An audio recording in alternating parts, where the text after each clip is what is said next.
글로벌 증시 마감 시황 전해드리겠습니다. 영국에서는 이제 신임 총리가 나오게 되면서 이제 어느 정도 안정감, 기대감 이런 것들이 반영됐던 흐름이었었고요. 미국에서도 분위기 나쁘지 않았습니다. 이날 종가를 보시게 되면은 기술주보다는 일반 경기 민감주라든지 대형주 중심으로 움직였었는데요. 다우지수하고 S&P 500 지수가 1.3, 1.1% 올라가면서 어제의 상승세를 계속 이어가는 흐름이었었고요. 나스닥 지수도 0.8% 올라가게 되면서 1952포인트대에서 종가를 형성했습니다. 자, 시장의 키워드, 이제 큰 소식은 없는 가운데 우선은 영국 얘기를 좀 다뤄보도록 하겠고요. 그리고 경제 지표가 두 번째가 되겠습니다. 자, 신임 총리의 42살 인도계 리시 수넥 전 재무장관이 총리로 결정이 됐습니다. 원래는 이제 보리스 존슨 전 총리도 있었었는데 경쟁자에서 좀 이탈을 하게 되면서 단독 후보로 선출이 됐습니다. 영국의 역사상 210년 만에 최연소 총리가 탄생을 한 것인데요. 이거 덕분에 시장에서는 우선 기대감이 더 컸었습니다. 영국의 길트채 10년물 수익률이 지난 주말 종가 대비해서 한때 28bp 이상 급락을 하게 되면서 3.768%까지 호가가 내려가서 안정세를 보여줬고요. 또 연기금이 주로 보유하고 있는 길트채 20년물 역시 장중 20bp 이상 밀리게 되면서 4% 초반대까지 내려오는 그런 긍정적 흐름이 나와줬습니다. 하지만 시장에서의 분위기는 우선 너무 낙관하지는 말자 정도로 경계감을 유지를 했었는데요. 시장 전문가들은 수넥 총리가 산타클로스는 아니다. 그리고 전임자보다는 정책적으로 도움이 되겠지만 아직까지 영국한테는 어려운 과제에 직면해 있다라고 얘기를 하게 되면서 경계감도 나왔습니다. 자, 그런 가운데 미국의 경제 지표는 혼조세를 보여줬습니다. 두 가지 나왔는데요. 9월 전미 활동 지수 그리고 10월의 제조업 구매자 관리 지수가 나왔습니다. 우선 9월 전미 활동 지수는 0.1포인트 나왔습니다. 어쨌든 약하지만 전달 대비해서 비슷한 흐름을 보여줬었고 플러스 영역이기 때문에 그래도 확장 국면이다라고 볼 수가 있겠고요. 10월 제조업 구매 관리자 지수가 부진했습니다. 49.9, 전달 52여가지고 확장 국면이었었는데 위축 국면으로 접어들었고 또 전달보다도 못해진 그런 상황입니다. 그리고 그 안에서 서비스업 예비치 역시 46.6이 나오게 되면서 전달 대비해서 부진한 흐름을 보여준 하루였습니다. 자, 이어서 섹터와 업종별 흐름 체크해 보겠습니다. 자, 어제까지 전 섹터가 상승을 했는데 간밤에는 그래도 하락했던 섹터들이 나왔습니다. 강하게 갔었던 소재 섹터 이런 부분에서 차익 매물이 나오면서 약세 정도의 흐름을 보여줬고요. 이날 헬스케어 쪽에서 제약주 그리고 의료기기 관련된 종목들이 전반적으로 선방하는 그런 모습을 보여줬고요. 그리고 필수 소비재 쪽에서 그리고 IT 쪽에서도 비슷한 심리 흐름이 나오면서 이날은 전반적으로 기대감도 있지만 앞으로 이 FOMC에 대한 경계감이 어느 정도 상충되는 그런 흐름이 나와줬습니다. 자, 종목별 흐름 체크해 보겠습니다. IT 섹터가 강했었던 만큼 관련된 종목들이 전반적으로 상승세를 타는 분위기였었고요. 그리고 중간에 있는 헬스케어도 분위기 좋았습니다. 하지만 여기에 표시는 안 되어 있지만 중국 관련된 종목들이 어제 시진핑 3기가 출범을 하게 되면서 큰 폭의 하락세를 보였던 것이 전체 그림이 되겠습니다. 자, 우선은 IT 쪽 체크해 보겠습니다. 메타 플랫폼스랑 아마존을 제외하고는 대부분의 종목들이 1에서 2%대의 상승세를 보여줬습니다. 실적 앞두고 있는데 시장의 분위기는 여태까지 눈높이가 워낙 좀 낮아져 있기 때문에 나쁘지는 않을 것이다 라는 그런 분위기로서 좀 받아들여지고 있습니다. 마이크로소프트가 2.1, 애플이 1.4, 구글 역시 비슷한 흐름세를 보여줬고요. 이날 아마존만 좀 약한 모습이었었는데요. 전망 자체가 좀 약해졌습니다. 3분기는 비교적 잘 나오겠지만 4분기는 아직까지 물음표가 찍히게 되면서 다른 종목들에 비해서 상대적으로 밀리는 흐름이었습니다. 자, 그런 가운데 헬스케어 좀 체크를 해보겠습니다. 중간에 위치되어 있고 어제도 좋았는데 간밤에도 좋은 흐름 이어집니다. 제약주 쪽에서는 암젠을 비롯해서 에브비 그리고 일라이릴리 그리고 백신의 값을 올린 화이자까지 상승세를 타는 그런 모습이 나와줬고요. 그리고 의료기기 관련해서 에보트 연구소 그리고 티모시 헬스케어 그리고 다나오까지 전반적인 상승세가 나오게 되면서 코로나 관련 종목들까지도 긍정적인 모습을 보여줬습니다. 자, 그런 가운데 경기 방어주들의 흐름이 강했습니다. 이쪽에 있는 집 인테리어와 관련된 종목들, 홈디포, 로우스 거의 3%에 가까운 상승세를 보여줬고요. 그리고 경기 방어주 쪽에서는 월마트, 코스트코, 타겟, 달러제네럴 거의 다 2, 3%대의 상승률을 보여줬습니다. 어쨌든 경기 둔화는 피할 수가 없는 상황인 모습인데 그 안에서 소비를 조금 더 합리적으로 진행할 수 있다. 그러니까 매출이 그래도 계속 유지가 될 수 있다는 쪽으로 해석되면서 우려가 많이 불식된 그런 흐름이 종목들의 내용으로 바로 연결이 됐습니다. 그리고 이날 시장에서 좀 봐야 될 것이 시진핑이라는 그런 핵심 키워드로 볼 수가 있겠는데요. 우선 레스토랑 업체 중에서는 스타벅스 보셔야겠습니다. 5.4%. 정치적 이슈로 중국에도 매장이 굉장히 많기 때문에 여기에서 좀 매출에 대한 압박을 받지 않을까라는 내용 속에서 많이 밀리는 모습이었었고요. 중국의 기술주들, 알리바바, 징둥닷컴, 판듀오듀오 거의 다 두 자릿대 하락률을 보여줬고, 테슬라도 이날 약했지만 중국의 전기차 3인방, 니오, 샤오펑, 그리고 리오토 모두 다 두 자릿대 하락세를 보이게 되면서 이날 중국 관련된 종목들이 부진했습니다. 자, 하나씩 특징적으로 좀 볼 텐데요. 테슬라 보겠습니다. 중국에서 차량 가격을 낮췄습니다. 이것 때문에 이게 악재가 되면서 하락을 한 것인데요. 대부분의 전기차 업체는 지금 차값을 올리고 있는 추세인데 반대로 가고 있기 때문에 시장에서는 주목을 했습니다. 특히 일론 머스크 CEO의 발언도 언급이 됐었는데요.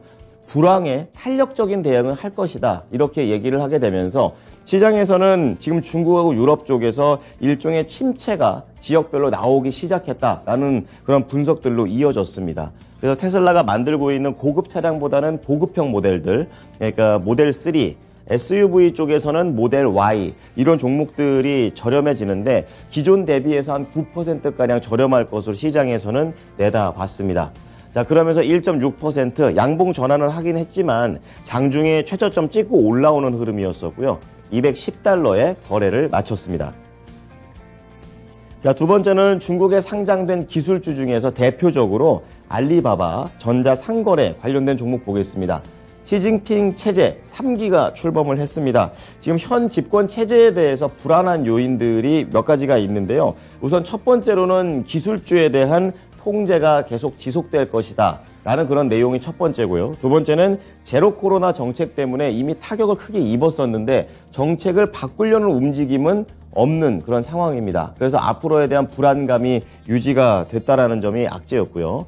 이거를 비롯해서 지금 현재 알리바바 CEO인 마크 헤펠 CEO의 말에 따르면 중국의 정치 자체가 그동안 상당히 불투명했었는데 이번처럼 급격한 권력 통합 자체가 투자자들의 불안을 가중시킬 수 있다라는 언급까지 나오게 되면서 불안감을 키우는 모습이었습니다.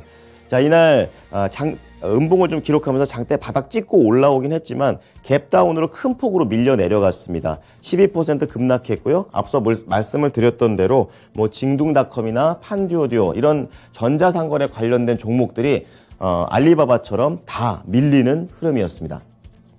자, 이어서 유럽으로 넘어가 보겠습니다. 이날 유럽은 일제히 상승하는 그런 모습입니다. 어제 미국에서 금리 인상과 관련해서 속도 조절에 대한 그런 코멘트들이 나왔다라는 것에 긍정적으로 이어가고요. 거기에다가 총리에 대한 그런 호재까지 겹치게 됩니다. 독일 닥스 지수가 1.5, 프랑스도 1.5% 상승하는 모습이었었고요. 급락했던 파운드화가 반등을 주게 되면서 이날 2년물 영국 길트채 금리도 하락하는 모습이었습니다. 부담 없이 영국도 0.6%대의 상승세를 보여줬습니다. 다만 더 갈 수 있는데 못 갔던 요인은 유로존 쪽에서 경제 지표가 나왔는데요. 제조업 쪽하고 서비스업, 미국하고 마찬가지입니다. 이 경기 전망 자체가 4개월째 지금 부정적으로 나타나게 되면서 시장의 추가적인 상승을 막았습니다. 자, 마지막으로 상품 시장 체크해 보겠습니다. 자, 유가는 계속해서 올라왔던 부분도 있고 약간 조정받습니다. 84달러 살짝 하회하면서 지난주부터 지금까지 한 85달러를 중심으로 등락하고 있는 유가가 되겠는데요. 우선 이날은 악재가 더 부각이 됐습니다. 이 중국의 원유 수입량이 전년 대비해서 2% 줄어들었다는 점, 그러니까 가장 큰 손님이 덜 사게 될 수 있다. 수요에 대한 불안감이 커졌고요. 그리고 앞서 시진핑 체제와 관련해서 제로 코로나 장기화에 대한 우려도 반영됐습니다. 자, 그렇다 보니까 구리 가격도 같은 관점에서 1% 밀렸고요. 금값은 최근에 좀 상승세를 탔었기 때문에 어느 정도 차익에 대한 매물도 나왔고 연준의 이 금리 정책을 보고 움직이자라는 심리도 있었습니다.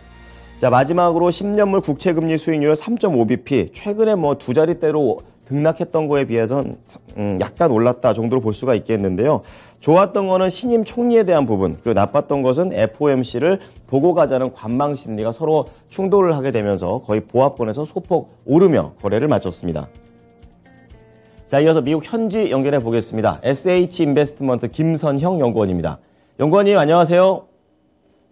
네, 안녕하십니까. 네, 시장에 뭐 굵직한 이슈는 없었지만 주요한 이런 뭐 실적이라는 이런 걸 앞두고 전체적으로는 상승하면서 거래를 마쳤습니다. 세부적으로 어떠한 소식들이 있었나요? 예, 오늘 뉴욕 증시는 지난 금요일에 이어 연이틀 상승 랠리를 지속한 가운데 3대 지수가 모두 0.8%대에서 1.3%의 상승으로 거래를 마쳤습니다. 미국 국채금리 상승세가 또다시 지속되면서 개정 초 증시를 압박하기도 했지만 인도계 이민자 가정 출신의 리시 스넥 전 재무장관이 신임 영국 총리에 오른다는 뉴스가 금융시장에 안도감을 가져왔는데요.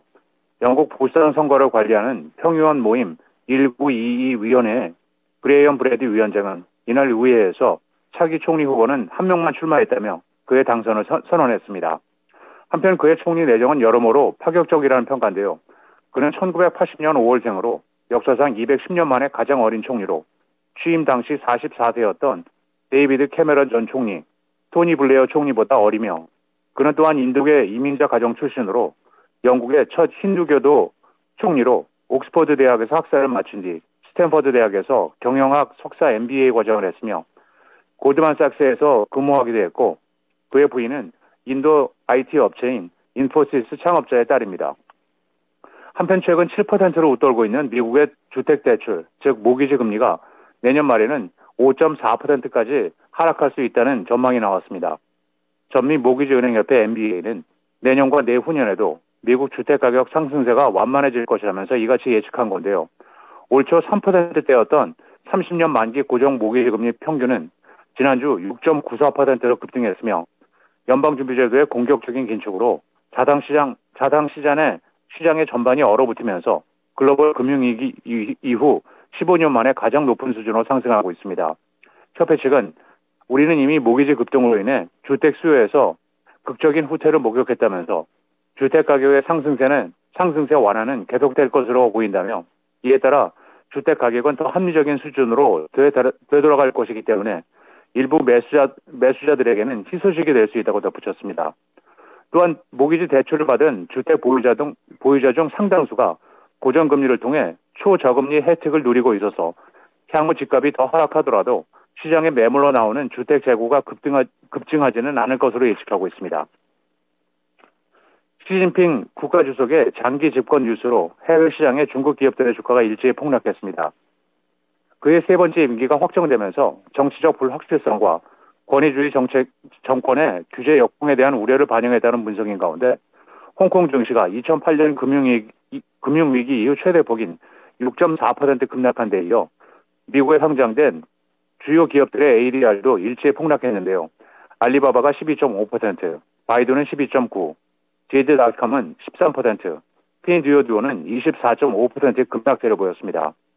증권사 UBS는 중국의 정치는 오랫동안 불투명했지만 이러한 급격한 권력 강화가 투자자들의 불안을 가중시키고 있다고 주장하면서 이미 10년 내 저점인 중국의 주가는 국제 투자자들이 더 높은 위험 프리미엄을 요구할 경우 더 큰 압박을 받을 수 있을 것이라고 전망했고 골드만삭스는 은퇴하는 정책 기반자들이 비교적 시장 지향적이었던 것에 반해 새로 임명된 상임위원 등 시진핑 주석의 측근 대부분들이 2년간 정치에 더 집중할 것으로 보인다면서 중국 시장의 밸류에이션이 개선되기 위해서는 제로 코비드 정책과 부동산 시장의 안정, 양안 및 미중 긴장 완화에 대한 명확성이 더욱더 필요하다고 주장하고 있습니다. 자, 이날 시장을 이끌었던 게 유통과 물류 그리고 헬스케어 정도가 되겠는데요. 그 가운데 이 물류 쪽에서 증시 자체는 올라갔지만 평가는 별로 좋지 않았습니다. 증권사 평가가 좋지 않았는데 어떻게 나왔나요? 예, 그렇습니다. 향후 회사 매출이 역사적인 평균 수준 이하로 낮아질 것이라면서 증권사 웰스파고가 물류업체 페덱스에 대한 투자 의견을 매수해서 동일 비중으로 낮추고 목표가는 기존의 199에서 160달러로 낮췄다는 소식입니다. 웰스파고는 글로벌 화물량이 감소하면서 페덱스가 새로운 저성장 단계에 들어섰다면서 이에 따른 주가 하방 압력이 커질 것이라며 페덱스가 성장에서 효율성으로 방향 전환을 한 것이 결국 매출 성장이 둔화된다는 것이라며 목표로 하는 이익이 매출 확대가 아닌 비용 절감에서 나오도록 했기 때문이라고 설명하면서 또한 역사적으로 6%에 달했던 페덱스의 평균 복합 매출 성장률이 향후 2%대로 떨어질 수 있다고 우려하고 있습니다. 오늘 이 같은 악재 속에서도 페덱스의 주가는 1%가 상승해 154달러 76센트의 거래를 마감했습니다.